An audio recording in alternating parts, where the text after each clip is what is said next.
कोण रे? कुठलं रे तुम्ही? म्या बाळाप्पा आजकोलचा आहे. हे झाड काय तुमच्या बाळाचं आहे वय छाटून टाकायला? कोणाला काय बोलता तुम्ही? ए माझ्या समोर आवाज करायचा नाही. बाळू पाटील म्हणतात मला. हे माझ्या जागेतलं झाड आहे. याचं नुकसान भरपाई कोण देणार? तुमचं किती नुकसान झालं ते मला सांग.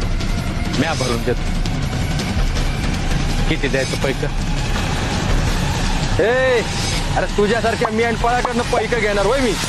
अरे असं दरी पटकेवाला लई मेंढपाळ बघितलं आहेत म्या. माझ्या शेतात पाय टाकायचं नाही. निघायच ना.